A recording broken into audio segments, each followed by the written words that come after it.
This is my reaction to Khamzat Chimaev versus Sean Strickland, which just took place in the main event of UFC 328, where Sean Strickland won the fight by decision. He did it! He did it! He defeated Khamzat Chimaev when everybody counted him out. Don't get me wrong, I'm sure there were a couple of you geniuses out there that were picking Sean Strickland to win the whole time. But in true Strickland fashion, the jabs and the teeps led him to victory over 5 rounds. This was absolute cinema to witness. We're in the best timeline. I could have been sitting here with you guys right now after Khamzat Chimaev laid on Sean Strickland in the grappling for 5 rounds, doing no damage. And I'd have to sit here and call Khamzat Chimaev, I guess he's going to go on and become a GOAT. Now I'm not sure, dude. Sean Strickland put him away by split decision in true Strickland fashion. 3 rounds to 2. I've seen a lot of people out there saying robbery, but let me tell you this. We're going to go through the stats of the fight. I'm going to tell you how I scored it. Strickland won this fight very clearly. And this, listen, I know I don't take losses well, but we don't see a certain group of fans lose very... So I scored the main event. I had it 2-2 going into the last round. Okay. I thought Strickland won the last round. Okay. Were you surprised that Khamzat stayed on the feet for so long portions of the fight? No, what was interesting is, when I first started, the first 2 times I saw him fight on Fight Island, he used to talk about his stand-up in his team all the time. And I was saying, we haven't seen him stand up and really go toe-to-toe with somebody in a while. But I think, I think he had a rough weight cut. And is that what you attribute? In the second round, right, he went for a couple of takedowns and looked like he just sort of collapsed on himself. Is that what you attribute that to, maybe the weight cut? And were you impressed with the fact he was able to get himself back into the fight after looking so gassed? Yeah, listen, he's a tough guy. He's he's a fucking savage. So yeah. I would expect him not to roll over and quit. And, yeah. Sean Strickland now has wins over Khamzat Chimaev and Israel Adesanya at middleweight, and I think it's kind of wild, right? You look at his style, he's got a quirky style, but he has wins over some of the best in this division's history. Where do you view Sean Strickland at in that division, and how impressed are you that he's been able to beat guys like Khamzat? Yeah, I mean, you're asking me that because it's incredible. He looks great. He's got an awkward style. He's tough to fight, and another durable, tough guy that has no quit in him. He literally walked up to me after the fight and said, I want to move up. Did you anticipate that Sean and Khamzat would be so kind to each other after the fight? No, I was ready for the exact opposite. And I mean, in a normal situation, like split decision, undefeated champion, it seems like everything would be set up for a rematch given their history and everything. But it seemed like Khamzat really struggled to make the weight this time. And he literally walked up to me after the fight and said, I want to move up. Yeah. I don't want to fight in this weight class anymore. Interesting. And I know it's very soon, but do you feel like he probably needs a fight to earn the title shot there and stuff like that? Carlos is injured. Yeah, Have you thought about that division? I don't know. I'm not even thinking about that. Yeah. But, him moving up is exciting. You mentioned that you had a brief back and forth with Khamzat where he said he wants to move up. Did you guys say anything else? Can you tell us anything about the interaction between you and him after the fight? No, that was it. He just said, I don't want to fight at this weight again. I want to move up. Yeah. What's your reaction to that? I mean, the guy did fight at welterweight and then having a hard time making it at middleweight. Are you do you think that he applied himself, or you think he just naturally you like that idea of him moving up? Good question. Yeah, I don't know. He ever since Fight Island, he's gone on a run. He's undefeated, won the world title, did everything that he said he would do. But with the level of success and lifestyle, makes it tough. And I guess maybe that's an answer to this next question, but you obviously were drawn to him so much. That's part of what set him on this path, and then everyone knows the health issues and inactivity. Do you feel like he has lived up to what you first saw at Fight Island? Obviously, he's been a champion. When you see somebody fight for the first time and you're like, wow, this guy's special, and they become a world champion in the UFC, yeah, I would say so. So yeah, you're satisfied with what he's done. Not that he's done, but you would say that he reached his potential so far here. 100%. Yeah.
Chimaev vs. Strickland is now officially history, and with all the smoke cleared, there is just one burning question left. Who called this one right? While the gates were still open, the world of mixed martial arts had been overrun by a flurry of bold opinions, insightful analysis, and hot-headed arguments. While some thought that Chimaev would run through the opponent like a bull in a china shop, others claimed that Strickland's aggression would make his game plan evident. Now that the fight has come to a conclusion, it's time to take a step back in time and sort the winners from the losers. Prior to the bout, Michael Bisping thought that Strickland's best way to win would be to endure the chaos at the beginning and make Chimaev fight a tough war. As Bisping said, if Strickland could push forward, create exhausting exchanges, and prevent Chimaev from gaining momentum, then the game might completely shift to his favor in the latter stages of the fight. Bisping further noted that Strickland is very lethal when he gets deep into fights, where he constantly pushes forward and throws punches while mentally breaking his opponent. But if Sean can turn this into an absolute fight, into a war, and force Khamzat to have to dig deep, well, that's when he might start to take over. That's when he might start to lead the dance. And that's when we might see Sean Strickland, screaming in his face like he normally does in the final rounds of his fights. You know what I'm talking about? Like against Jack Marshman or whoever it is. If it gets to the final round, that's when Sean comes alive and starts acting like a crazy man. Now, obviously, against Fluffy Hernandez, he was coming forward. He was swinging hard 1-2s. And I think that's what he's got to do here. He's got to come forward. He's got to put Khamzat on the back foot. And he's got to try and control the octagon right from the opening bell. Cannot allow Khamzat to get into the groove. Once he does that, it could be over. Whereas everyone's attention was geared toward predicting the winner of the match when the cage door finally shut, there was one guy who had his eyes glued on the story coming from the sparring room where Strickland and Chimaev were training against each other. To Chael Sonnen, the bigger question was what was going on inside the room, since everything being said about the two men was contradictory at best. While some felt that Strickland stood his ground against Chimaev, others insisted that the latter got his way around the sparring matches in the gym they once shared. Chimaev, I'm not as interested in who's going to win this fight as I am in who won the sparring sessions. I'm more interested in that. I mean, we're going to see the fight. Like, we're going to have the whatever that is, whatever that's going to be. They got 25 minutes and they can go wrestle and punch and kick at one another. But I'm more interested in what really happened in those sparring sessions. Because there were very different opinions. I would swear that when it first happened, Sean Strickland had a much bigger name than Chimaev at one point in both of their... According to Sonnen, there was a strong possibility that Strickland could beat Chimaev owing to his familiarity with high-level opponents and his proven toughness. He further noted that he was unsure about Chimaev's lack of action since the last time he was involved in several fights across various divisions. In this case, Sonnen thought that this battle was even more exciting since no one knew which Chimaev would emerge victorious. Well, I think that Strickland can definitely beat him. Strickland's beaten everybody in the world at one point. And then there's always been like these questions around Chimaev. Where's he been? What's with the long delays? That used to be his shtick, is that he'll fight today and then he'll fight you again tomorrow, and he'll fight at this weight class and he'll drop to a different weight class.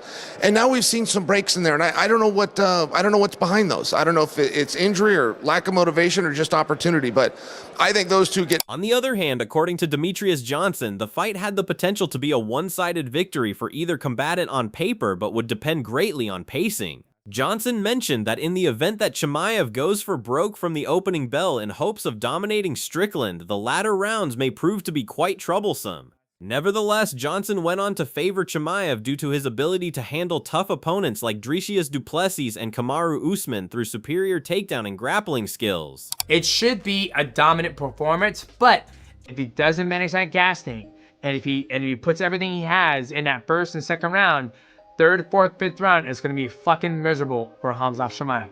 Now, with all that being said, for Khamzat Chimaev taking on Sean Strickland, I'm going to have to go with Khamzat Chimaev. I think Khamzat Chimaev has just shown more in his fighting style. I mean, what he did to DDP, what he's been able to do to Kamaru Usman. He has a certain way that he goes about his fights, which is he goes out there and he takes everybody down.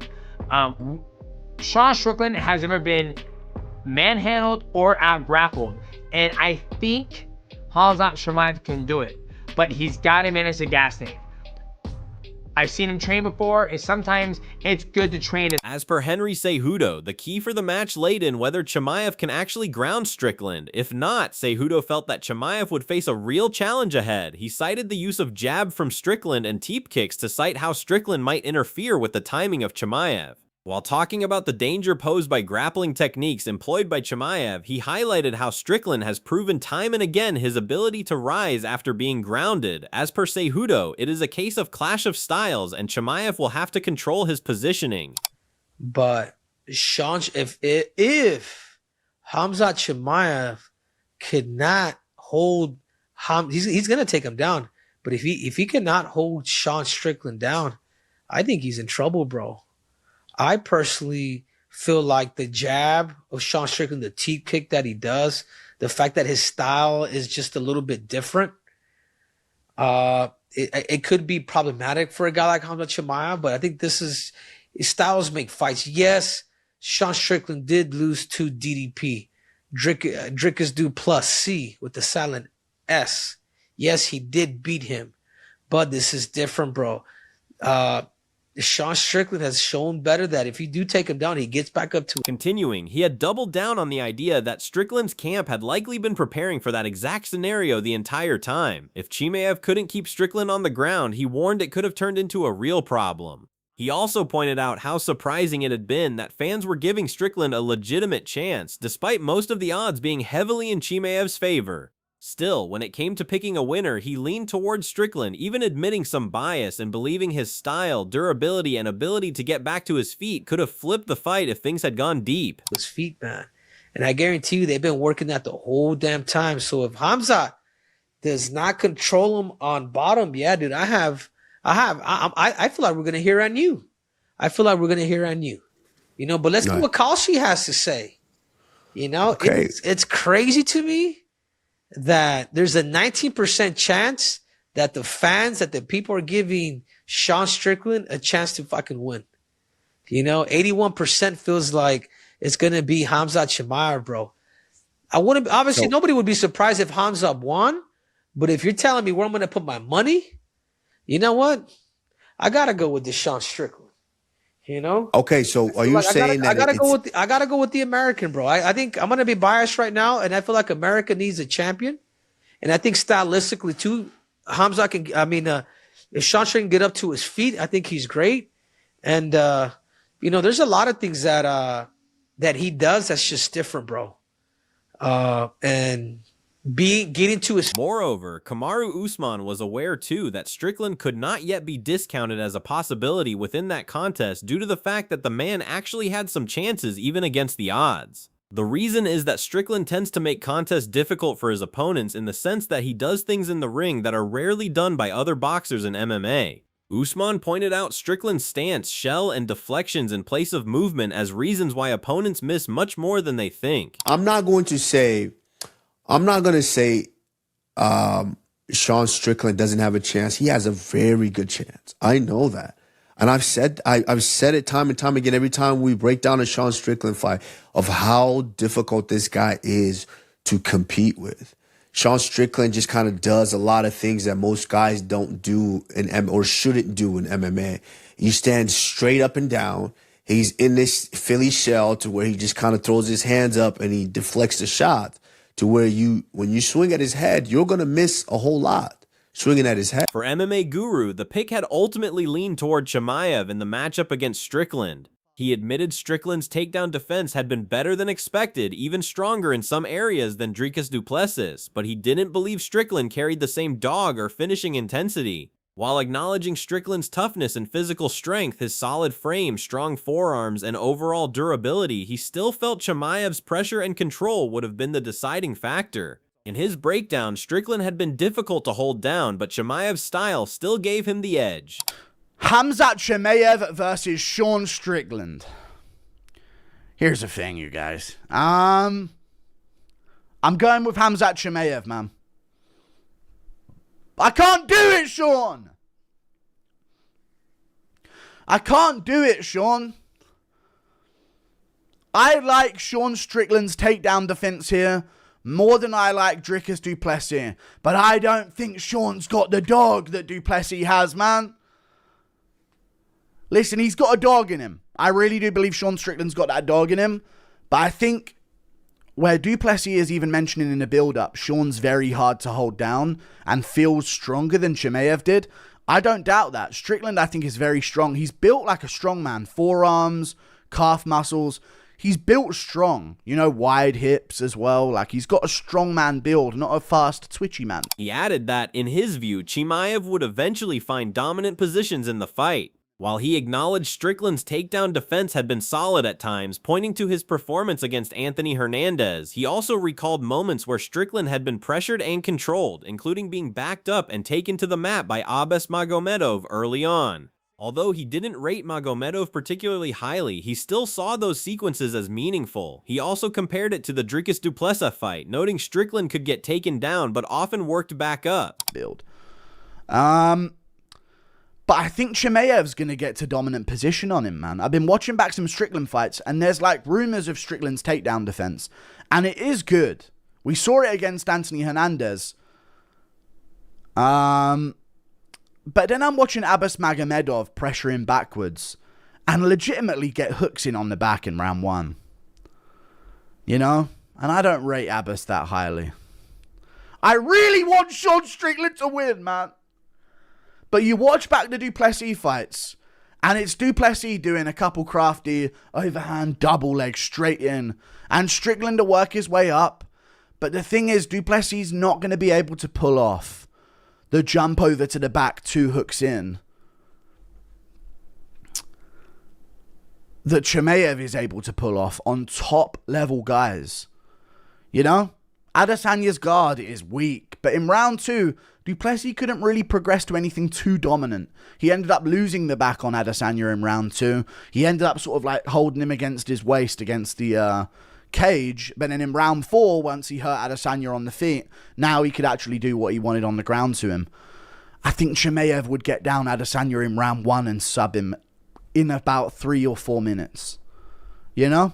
There's just levels to it, and Chimaev has been showing them throughout his career. And the crazy part is about Chimaev, he's young in the game. That last one was his first title fight, and he pitched although boring as fuck, and he's lame, no warrior culture, stupid, fucking creep. I hate him. Hate him what he's doing. According to Jorge Masvidal and Dustin Poirier, they had ultimately picked Strickland, winning the matchup. While they acknowledged Chimaev's explosiveness and danger as a different level of opponent, they felt Strickland's ability to get back to his feet and resist sustained control would be the difference maker. They pointed to feedback from elite wrestlers in Strickland's camp who insisted he was extremely hard to hold down, even under heavy pressure. In their view, Chimaev could score moments, but Strickland's durability, scrambles, and pace were enough to edge him ahead over 5 rounds. Yeah. But I will say this, man. I know some guys, good wrestlers who are working with Sean, and they said it's legit. He can get back up. He's hard to hold down. His gas tank. I've seen it. He was at top. Johnny told me I've seen Johnny Eblen. I've seen him over there. You know, and Chimaev is a complete different animal than anybody Strickland has fought. But the guys that are close to Chimaev in that realm, Strickland's handled them well. Like, it's really hard to hold this guy down. I've seen it with my own eyes in training practice, with heavyweights even going with them, and I've seen it in fights. Chimaev has never fought nobody like that. They could wrestle back into him like that. And he's not gonna get takedowns on Chimaev, but he's gonna be incredibly hard to hold down. And I don't think we've ever seen Chimaev go. Whereas Tim Welch said Chimaev went into the fight with a fully structured professional camp behind him, training twice a day with strong coaching and recovery in place. Strickland's preparation was described as more unconventional, with frequent sparring but less focus on strength and conditioning and even outside work alongside his training. Even so, Welch respected both fighters. He expected Chimaev to rely on wrestling and control against the fence, while Strickland would constantly scramble back to his feet. Still, he leaned toward Chimaev getting the win overall. Welch added that the key question was who would actually carry the better fight camp into the night and perform under pressure. He leaned toward Chimaev, saying the Boers showed up in peak condition and could secure a win, likely by decision. Welch didn't expect a wild brawl, but rather Chimaev controlling stretches through wrestling and cage pressure. He noted that constant concern over takedowns could open Strickland up on the feet where he had been caught before, especially while defending shots and fighting off the fence. In the end, he still favored Chimaev to get it done. So after all the expert takes, who do you think came closest to calling it right? Drop your thoughts in the comments, and if you want more breakdowns like this, subscribe for updates.